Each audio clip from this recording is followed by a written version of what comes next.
Hi, I'm Reverend Sharon Ketchum with Unity Spiritual Center of Lansing. Welcome to our spiritual message for this week. We're going to begin today's this section of the service with the music from Daniel Nahmod, Love is My Decision. I tried sharing it a couple weeks ago, but had a little problem with the sound, so I thought, let's try it again. It's a great sing-along song, it's uplifting, and it will certainly feed your heart. Feel free to sing along at home.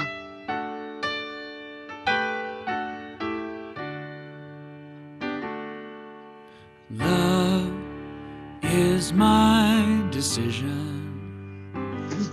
It's up to me to give of my heart. Love is my decision. No one else can tell me to start. And once I decide to change my mind, God will show me how. Love is my decision, right here and now. Love is my decision. It's up to me to stand on that bridge. Love is my decision. No one else can make me forgive. And once I decide to change my mind, God will show me how. Love is my decision, right here and now.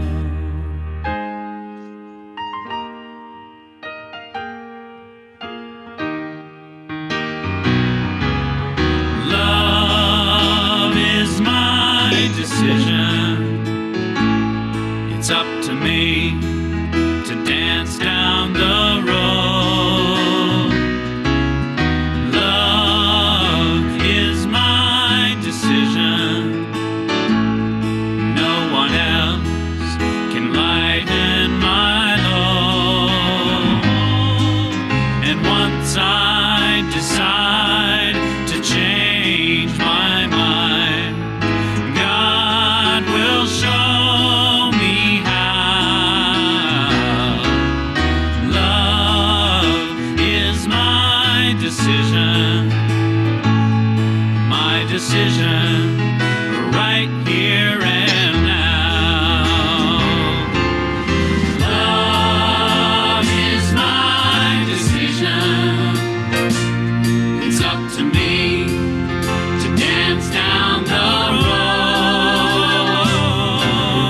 Love is my decision. No one else can lighten my load.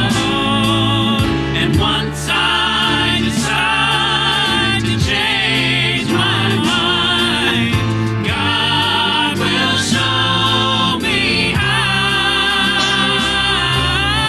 Love is my decision, right here and now.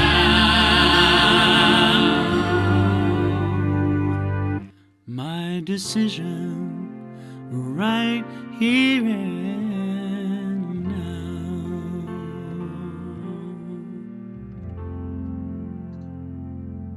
Thank you, Daniel. That was always warms my heart to hear that song. So I'm going to stop the share here. And, we're on a golf course here, and people, though it's no longer a golf course, people still think it is. And some people showed up today to golf. And it reminded me of a story about these three ministers and a priest that used to go out golfing quite frequently. And they decided that they would take turns attending each other's service. So on Sunday, the three ministers showed up to the Catholic Church to hear the priest service. They came to the early service. And it was one of those services where all the pews were full. So when the priest saw the three ministers standing at the back, he whispered to his acolyte, "Get 3 chairs for the Protestants." And the acolyte stood up and, very confused, he sat down again. The priest looked at him and go, "Get 3 chairs for the Protestants." And he just stared blankly at the priest. Finally, the priest said, "Listen, get 3 chairs for the Protestants." The acolyte took a deep breath. He stood up and he goes, "Well, this is the first time this has ever been done in the Catholic Church, but let's all stand to give 3 cheers for the Protestants." Well, yeah, sometimes we don't hear things clearly. And, getting clear in our communication, I think most of our mistakes happen when we're trying to listen to God, listen to Spirit and guiding us and what is ours to do. So we are a little past the halfway point of our 64 days in the season of nonviolence. We've talked about honoring ourselves so that we could then honor others, honoring nature, this wonderful planet that we live in, expressing gratitude because we have all been gifted with so much. And last week we talked about practicing forgiveness, and we use the word practice because for most of us, it takes a lot of practice as we go along the way. So, learning to listen to that still small voice, learning to listen to that guidance that we ask for, but sometimes reject. Well, sometimes it shows up as a rascally angel. In fact, one of the greatest examples of this was a scene from Scrooge with Bill Murray. So I thought I would share with you a little clip from that just to see if this rings a bell, if this is how God communicates with you, because you just aren't listening to him or her right now. Hey! Hey! It all goes black. Hey! No place to go. Hey! Light.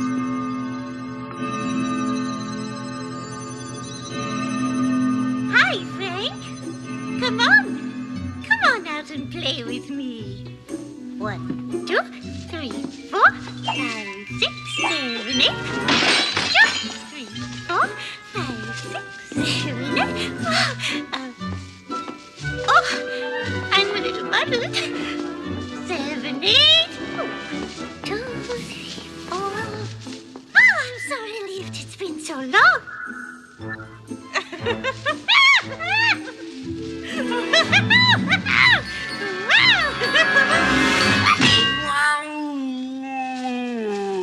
Hello, Frank.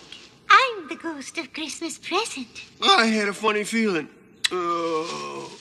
Why did you do that? Sometimes you have to slap them in the face just to get their attention. Fine. Slap me in the face. But you kicked me in the balls. Hush, Frank. It's time to begin our journey. Now, close your eyes and think. No. You close your eyes. Oh, no. I'm through. Don't be bothersome. Close your eyes and think. Snowflakes and moonbeams and whiskers on Kit. No picking. Of rainbows, forget-me-nots, of misty meadows and sun-dappled pools. Look, there's Mr. Hedgehog. I wonder where he's going. Perhaps to Holland. Practice. Oh, God, my jaw. Oh, sometimes the truth is painful, Frank, but it's made your cheeks all rosy and your eyes bright as stars. If you touch me again, I'm going to rip your goddamn wings off. Okay? Oh, you know I like the rough stuff, don't you, Frank? Jingle, jingle, jingle, jingle, jingle, jingle, jingle bells. Well, yeah, sometimes we call it the cosmic 2x4. I'm going to stop sharing here. The cosmic 2x4. Life just keeps getting rougher and rougher because we're not listening. And if you remember the story of Scrooge, the Christmas Carol, it's really about looking at the past, how it's influenced us, going here in the present to acknowledging how we're acting and maybe even visioning the future to see what it is we're creating. And is this really creating God in action? God as love in action. And sometimes we get so caught up in being right, in having that perfect script, that we just find our heart empty in including other people who think differently, speak differently, act differently than what fits into our script. So today we're going to do some work on opening our heart so we don't have to have that very aggressive little fairy come and visit us. And we don't need any cosmic 2x4s. If we open up our ears and our heart wide enough, we can get by without maybe some of the rougher stuff that we may have occasionally found ourselves experiencing. Affirmation for today. Today, I explore ways to come from my heart with each encounter for others. Today, I explore ways that I can come from my heart in each encounter with others. We all know Benjamin Franklin and probably think kind of highly of him. I thought he was kind of pretty smart. But do you know what he was lacking in? He had absolutely no human relationship skills. He did not know how to be with other people in pleasant ways, even, let alone compassionate ways. It was so bad. He was so disliked that he was driven out of town. He found himself in debt. His life was empty and a mess. And then he had this transformation, and he decided to focus on 13 virtues. And each month he would commit to making this change to focus on this virtue every day. And by doing that, by focusing on this one specific change at a time, he eventually was able to rebuild his life into something that is notable, as well as becoming very successful with his inventions. It was all about that commitment to change. And for those of us that may find ourselves less than compassionate at all times, it's about making a commitment to be the most compassionate person that we can possibly be. Thich Nhat wrote, practice watering seeds of joy and peace, and not seeds of anger and violence. And the elements of war in all of us will be transformed. And as I was reading this, it reminded me of the parable Jesus told of the wheat and the tares, that this farmer went out and planted good seeds. And as they were coming up, the workers said, there's some weeds coming up in there. They were called tares back at that time, Tares. And they said, do you want us to pull them out? And he goes, no, don't do that, because you might pull the good things out too. He says, wait till they grow up and we can harvest it all and throw out all those bad things. And that parable is really about our thinking and feeling nature, that we may have the greatest intent. We may plant all those good seeds. We do those affirmations. And at the same time, we sometimes pick up these other thoughts and feelings, which are less admirable. But we know that we can throw them out when they're ready, when we're ready to let them go, when it's time that we see the error of these thoughts and feelings, how it's not benefiting us, nor is it benefiting humanity.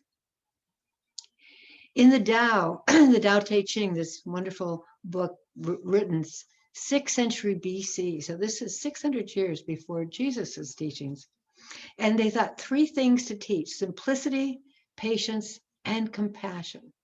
To be simple in our thoughts, this returns us to the source of being. We know that really in truth, it's always the simplest, most direct answer that is helpful and beneficial to us. And to be patient with both friends and enemies. Because when we're patient with those that agree with us and those that don't agree with us, what happens is we're able to accept things the way they are. So many times we wish they weren't. And so we miss a lot of stuff going through because we're just waiting for the time that things change. But we can accept things the way they are now. Then we can actually have a footing to go forward and make meaningful changes. And compassion is such a powerful thing in these 3 simple things, because when we're compassionate with ourselves, when we realize that we have not met those very high standards we might set for ourselves, those way, excuse me, Michigan allergies, those ways that we'd like to show up, we can be compassionate with ourselves. Then we can reconcile with our world. Isn't that wonderful? Always We keep coming back to all the work always starts with us, starts within her here to make truly meaningful changes in our world. When we talk about compassion, what is it? It's been defined as that deep sharing of the suffering of another, a deep sharing of the suffering of another, together with an inclination to aid or support the other person, to show mercy, if you will. The practice of compassion opens our heart and clears our mind of a tendency towards violence. When we can stand in the other person's shoe, when we can see things from their viewpoint, it allows us to appreciate them, even though we do not agree with them. It allows us to open our hearts to be truly compassionate with the oneness and whatever it is that they are feeling, even though it might not fit our script, it might not fit our intellectual rightness. Dietrich Bonhoeffer, he was a Lutheran pastor who died in actually one of the concentration camps. He said, we must learn to regard people less in the light of what they do or admit to do, and more in the light of what they suffer. When somebody does something that feels hurtful or harmful to us, we often forget that for them to do such an unloving action, they in turn must be hurtful, hurting inside. Something is off kilter, off balance, in harmony, out of harmony within their world. When we think about that, it's a little easier to let that attack, what feels like an attack, just go by as opposed to catch it and throw it back, starting that violent circle. And, whenever I have a subject for a Sunday talk, I always have the opportunity to experience it. In the middle of the week, I stopped into Walgreens down on Martin, Cedar, and on the corner there. And as I was coming out of the store, there was a man standing there in his socks. It was pretty cold this week, and he was holding a pair of boots in his hand.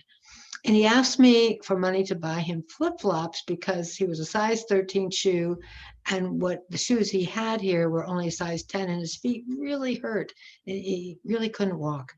And I said, well, where are you going to go buy flip-flops? Because I couldn't see any shoe store around this place. And he said, down at the Volunteers of America. So, I mean, what would not hope in your heart but to see somebody standing there in this cold, cold weather with only socks on their feet, no shoes. So I said, hop in the car and I'll take you down to the Volunteers. And we found him a pair of shoes.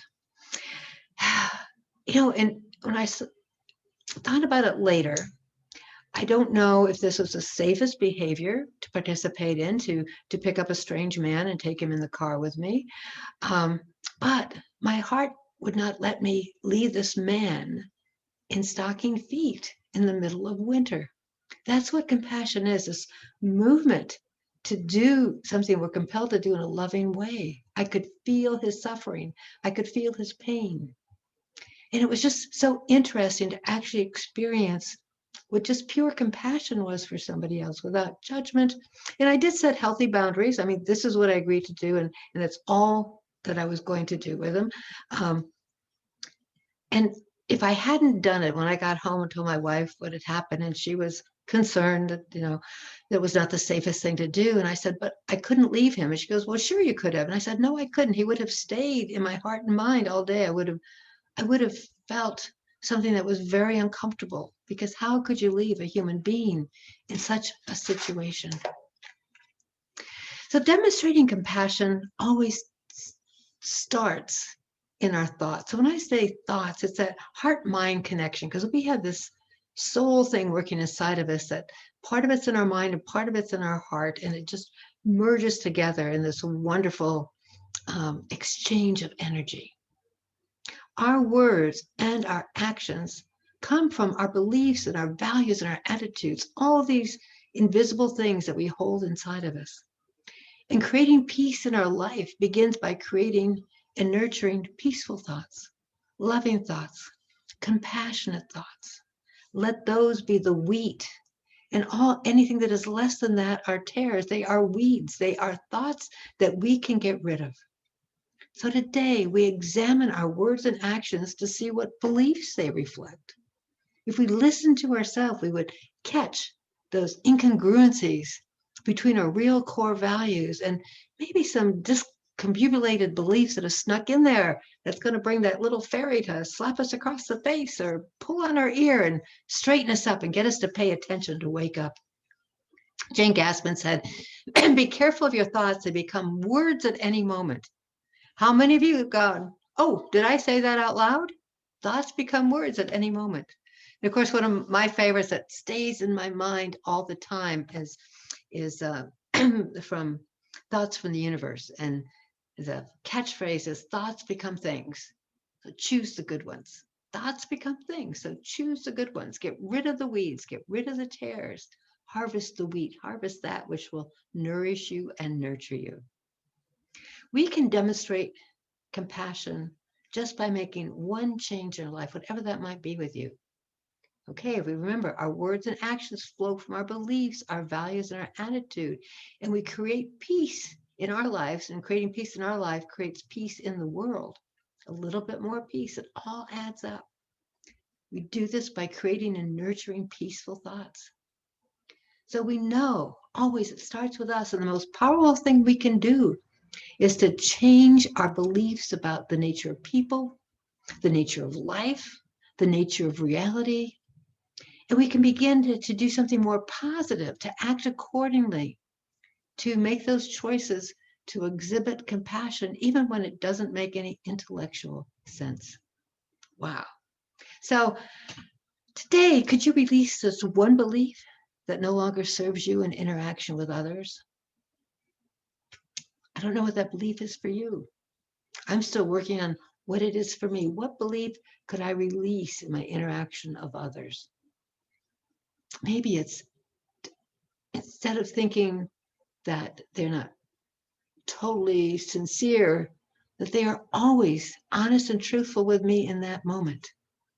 I don't know. Certainly something to think about, isn't it? Jesus said, let us not love only in words or in talk, but let us put love in action and make it real. Isn't that a great thought?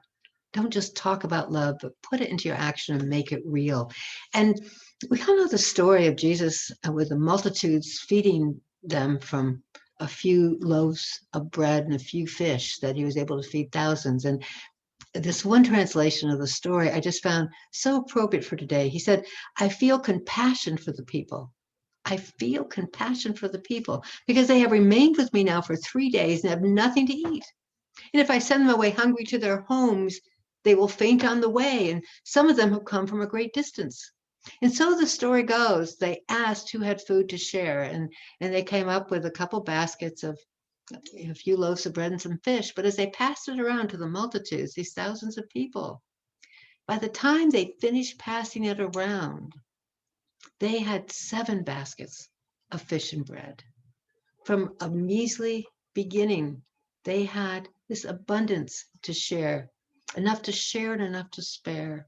My mother always used to say that it's because when some person saw another person sharing, that they decided they would share. They weren't in that lack mentality. They were in that point of view where they knew there was enough to go around, enough love, enough peace, enough harmony, enough understanding.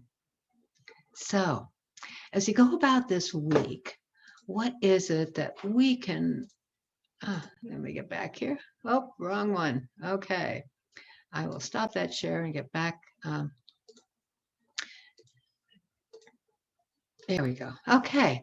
So the spiritual practice for this week goes back to a proverb. As a man thinketh in his heart, so he is. So this week, let us think more with our heart and be aware of what those heart thoughts are, so that we can demonstrate compassion in our thinking and acting, so that we can let our love be not only in words or in talk, but also put our love in action and make it real, make it tangible. Thank you. Have a compassionate week. Now I'd like to take a moment to thank everyone who continues to support this work during this pandemic. It has just been amazing how our community has still stayed connected and supported, both financially and with volunteering of time and energy, contacting each other, keeping that love connection vibrant and vital to everyone out there. And I also want to remind you that this month our Congregant's Choice is still the Firecracker Foundation, who does such great work with children who have had sexual abuse, and they have a wonderful healing support program for them. So thank you, Firecracker Foundation, for that wonderful work that you do with our kids. And now I'd like you to just take a moment to celebrate the prosperity that has come into your life this week, the great abundance.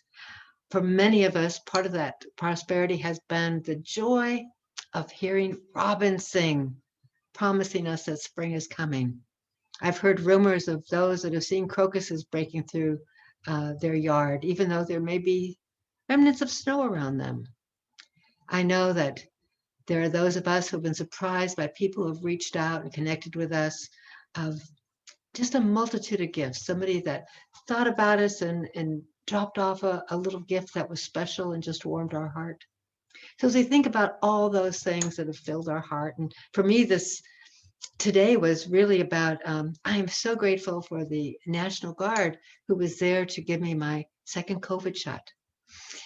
So let us affirm together our prosperity. Divine love through me blesses and multiplies all that I am, all that I have, all that I give, and all that I receive. I praise, give thanks, and am glad. And this is Unity on Demand. We are available for you as fits your schedule. You can binge watch us or watch us a segment at a time. Wherever you have 15, 20 minutes, you can put us in there and get a little uplift, heart lift. And if you're watching this live on Sunday, we have a live Zoom fellowship. Just bring your own coffee. And if you're watching this on Sunday, March 7th, and you are a voting member of Unity, please join us for our annual members meeting. God bless. See you in meditation.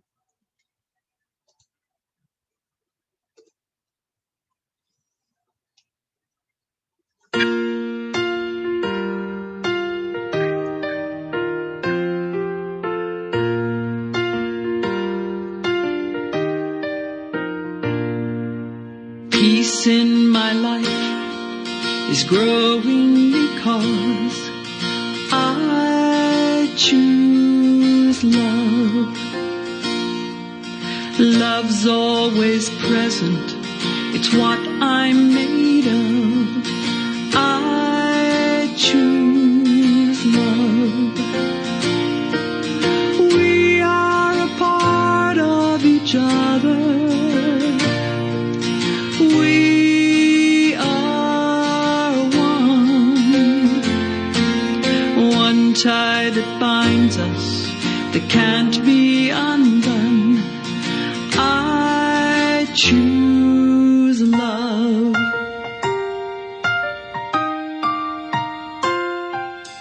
I choose love.